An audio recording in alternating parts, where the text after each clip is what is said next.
सभी छात्र छात्राओं को मेरा नमस्कार। मैं धर्मवीर मीणा, सहायक आचार्य, राजकीय महाविद्यालय बूंदी, आप सभी का ऑनलाइन कक्षा अध्यापन में स्वागत करता हूं। आज हमारा ऑनलाइन कक्षा का टॉपिक है कुतुबुद्दीन ऐबक, जिसको कि भारत में तुर्की राज्य का संस्थापक माना जाता है। जैसा कि आपको पता है कि तुर्की आक्रमणकारी मोहम्मद गौरी ने तराइन के द्वितीय युद्ध में पृथ्वीराज चौहान तृतीय को परास्त करने के बाद में भारत में तुर्कों की एक बहुत महत्वपूर्ण विजय थी। चूँकि मोहम्मद गौरी गौर का शासक था, गौर का सुल्तान था, इसलिए कुतुबुद्दीन ऐबक, जो कि इसका गुलाम भी था, उसने यहाँ पर शासन किया। तो आज हम कुतुबुद्दीन ऐबक के बारे में अध्ययन करेंगे।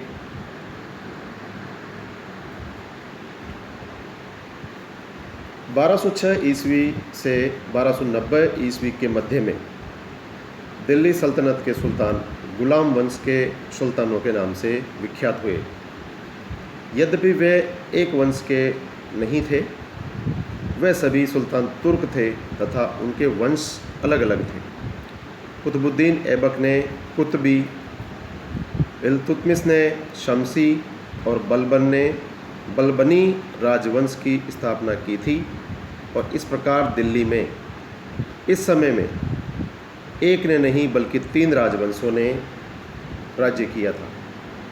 इसके अतिरिक्त इनमें से प्रत्येक स्वतंत्र माता पिता की संतान था। इस कारण इन सुल्तानों को गुलाम वंश के सुल्तान कहने के स्थान पर प्रारंभिक तुर्क सुल्तान अथवा दिल्ली के ममलूक सुल्तान कहना अधिक उपयुक्त होगा। दिल्ली का पहला तुर्क शासक मोहम्मद कुतुबुद्दीन ऐबक था और उसी को भारत में तुर्की राज्य का संस्थापक भी माना जाता है। मोहम्मद गौरी ने भारतीय प्रदेशों को विजित करके उन्हें अपने राज्य का अंग अवश्य बनाया, किंतु वह गौर का सुल्तान था, न कि दिल्ली का। परंतु कुतुबुद्दीन ऐबक दिल्ली का शासक था। उसने न केवल अपने स्वामी को उसकी भारत विजय में महत्वपूर्ण सहायता प्रदान की, अपितु अधिकांशतया वही उन विजयों और उनके संगठन के लिए उत्तरदायी भी था। इसके अतिरिक्त ऐबक की मुख्य सफलता भारत के तुर्की राज्य को गौर और गजनी के सुल्तानों के स्वामित्व से मुक्त करके उसे स्वतंत्र अस्तित्व प्रदान करने का प्रयत्न करना तथा गौरी की मृत्यु के पश्चात उत्पन्न हुई अस्थिर परिस्थितियों में उसे स्थायित्व प्रदान करना था। इसी कारण कुतुबुद्दीन ऐबक को भारत में तुर्की राज्य का संस्थापक माना गया है।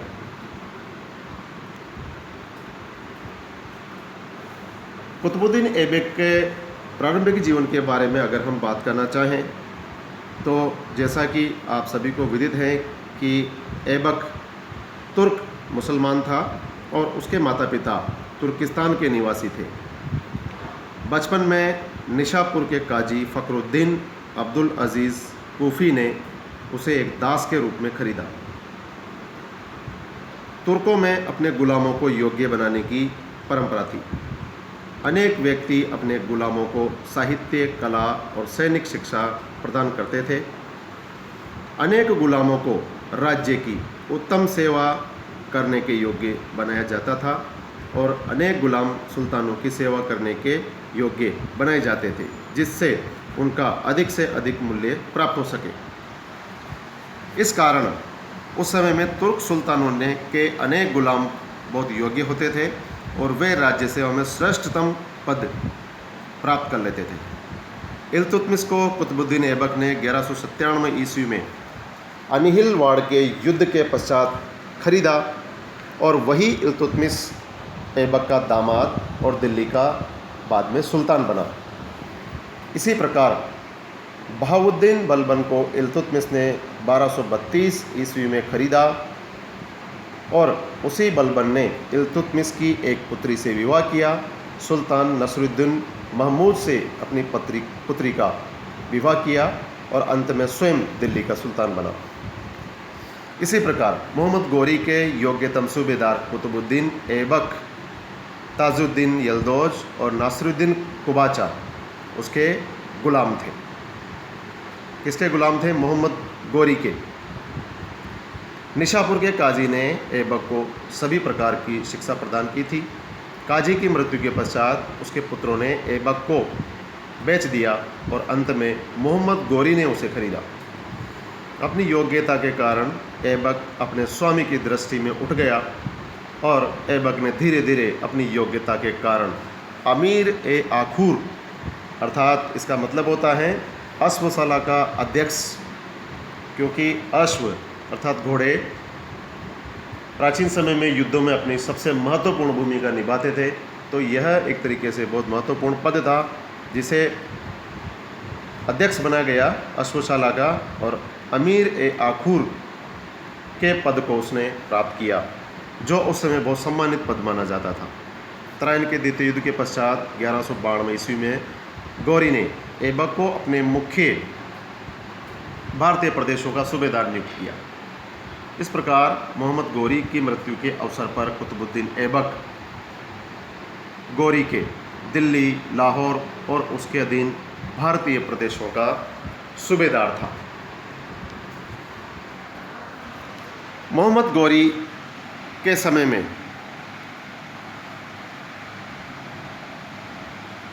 कुतुबुद्दीन ऐबक ने कई महत्वपूर्ण कार्य किए। तराइन के द्वितीय युद्ध के अवसर पर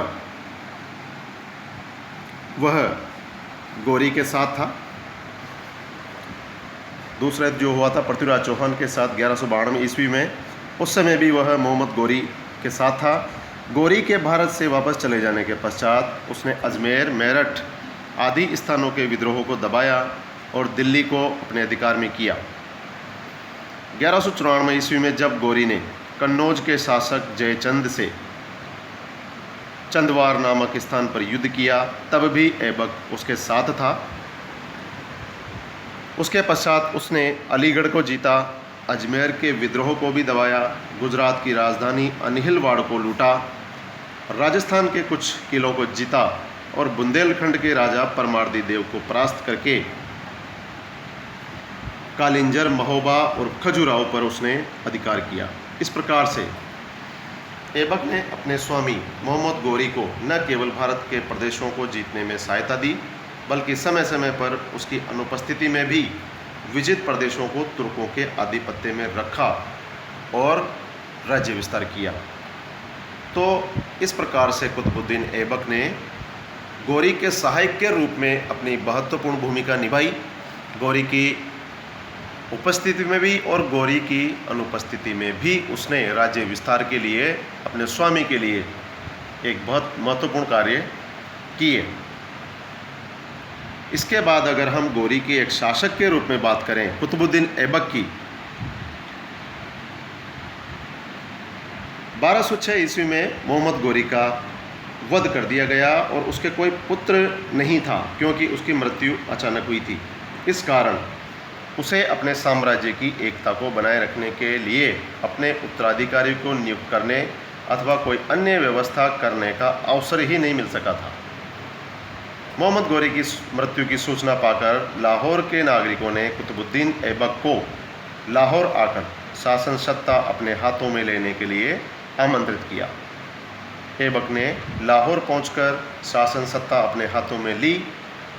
यद्यपि उसने अपना राज्याभिषेक गोरी की मृत्यु के 3 माह पश्चात जून 1206 ईस्वी में करवाया। सिंहासन पर बैठने के अवसर पर उसने सुल्तान की उपाधि ग्रहण नहीं की, बल्कि केवल मलिक और सिपह सालार की पदवियों से ही वह संतुष्ट रहा, जिन्हें उसने अपने स्वामी गोरी से प्राप्त किया था। अर्थात उसने सुल्तान बनने के बाद भी सुल्तान की उपाधि ग्रहण नहीं करके अपने मालिक द्वारा प्रदत्त जो उपाधियाँ थी मलिक और सिपह सालार की, उन्हीं पदवियों से वह जाना जाता रहा। इस कारण ऐबक ने न अपने नाम का खुतबा पढ़वाया और न ही अपने नाम के सिक्के चलाए। बाद में गोरी के उत्तराधिकारी गियासुद्दीन ने उसे सुल्तान स्वीकार किया, लेकिन उस समय तक ऐबक अपनी शक्ति को स्वयं के प्रयत्नों से दृढ़ कर चुका था।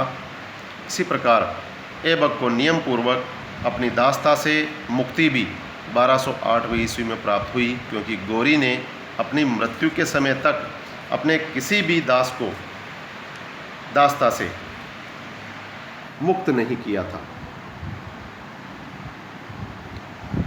तो इस प्रकार से शासक के रूप में उसने अपनी महत्वपूर्ण भूमिका निभाई और राज्य विस्तार करते हुए उसको एकता के सूत्र में वह बांधता चला गया। और इस कार्य में उसे कई कठिनाइयों का भी सामना करना पड़ा।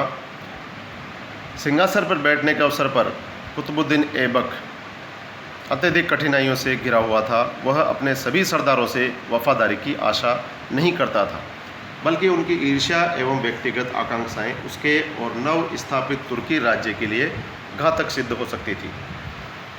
तुर्कों ने अफगानिस्तान से लेकर उत्तरी भारत के बंगाल तक के भू प्रदेशों को अपने पैरों तले रौंद अवश्य दिया था, परंतु वे इसके निर्विवाद स्वामी बनने में उस समय तक असमर्थ थे। गोरी ने राजपूतों की शक्ति को दुर्बल अवश्य कर दिया था, परंतु समाप्त नहीं कर सका था, और राजपूत स्थान स्थान पर तुर्कों का मुकाबला कर रहे थे तथा अनेक स्थानों से तुर्कों को निष्कासित भी कर रहे थे। बंगाल में खलजी सरदारों के पारस्परिक झगड़ों ने वहां तुर्की सत्ता को दुर्बल कर दिया था, और बंगाल के खलजी सरदार ऐबक के आधिपत्य को स्वीकार करने के लिए तत्पर नहीं थे।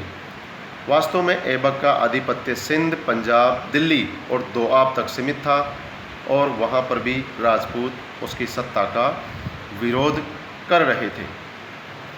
इससे भी बड़ी कठिनाइयाँ ऐबक को अपने संबंधियों तथा अपने समान ही गोरी के दास तथा उसके राज्य के अधिकारी ताजुद्दीन यल्दौज और नासिरुद्दीन कुबाचा की तरफ से थी। ताजुद्दीन यल्दौज ने गजनी में अपनी स्वतंत्र सत्ता स्थापित कर ली थी, और उसकी पुत्री का विवाह ऐबक से हुआ था, और वह ऐबक को अपने अधीन तथा गोरी के भारत के राज्य पर अपना अधिकार मानता था। नासिरुद्दीन कुबाचा उच्च का सूबेदार था। यल्दौज की एक पुत्री और ऐबक की एक बहन ने उससे विवाह किया था तथा वह भी दिल्ली के राज्य पर अपना अधिकार मानता था। वास्तव में यल्दौज और कुबाचा ऐबक के प्रतिद्वंदी थे। इस संबंध में प्रोफेसर ABM हबीबुल्लाह और डॉक्टर AL श्रीवास्तव जो इतिहासकार हैं, उन्होंने लिखा है कि गोरी ने ऐबक को अपने भारतीय राज्य का संरक्षक नियुक्त किया था, उसे मलिक की उपाधि दी थी, और उसकी इच्छा थी कि ऐबक भारत में उसका उत्तराधिकारी बने।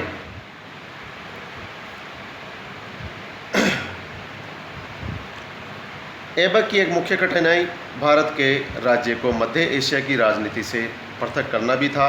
उसे गजनी के शासकों के कानूनी आधिपत्य से मुक्त करना तथा उसे एक पृथक स्वतंत्र राज्य का अधिकार और अस्तित्व प्रदान करना था।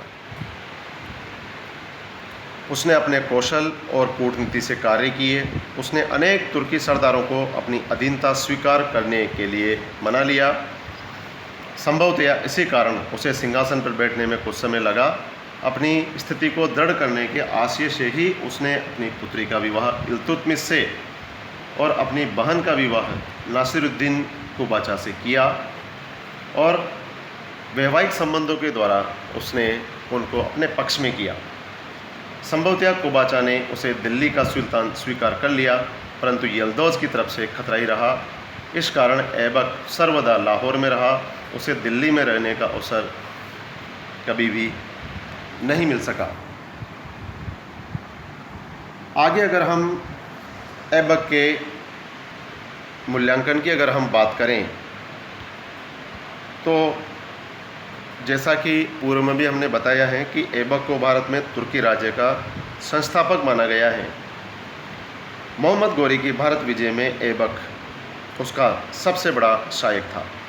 गौरी की अनुपस्थिति में उसी ने उसकी विजयों को सुरक्षित एवं संगठित किया तथा उसकी मृत्यु के पश्चात उसके भारतीय राज्य को गजनी के आधिपत्य से मुक्त करके एक स्वतंत्र राज्य में परिणत करने का प्रयत्न भी कुतुबुद्दीन ऐबक ने ही आरंभ किया। मोहम्मद गौरी के गुलामों में ऐबक सबसे योग्यतम गुलाम सिद्ध हुआ। वह अपनी योग्यता के कारण धीरे धीरे उन्नति करता हुआ सुल्तान के पद तक पहुंचा और एक ऐसे राज्य का संस्थापक बना जो भारत में स्थायी रहा। ऐबक में मस्तिष्क और हृदय दोनों के गुण थे और इसीलिए प्रोफेसर हबीबुल्लाह ने लिखा है कि उसमें एक तुर्क का साहस था और एक ईरानी की उदारता और सुसभ्यता मिश्रित थी। दोनों का उसमें मिश्रित गुण था। सभी तत्कालीन इतिहासकारों ने उसकी वफादारी, उदारता, साहस और न्यायप्रियता की प्रशंसा की है। हसन निजामी ने उसके बारे में लिखा है कि कुतुबुद्दीन अपनी प्रजा को समान रूप से न्याय प्रदान करता था और अपने राज्य की शांति और समृद्धि के लिए प्रयत्नशील था।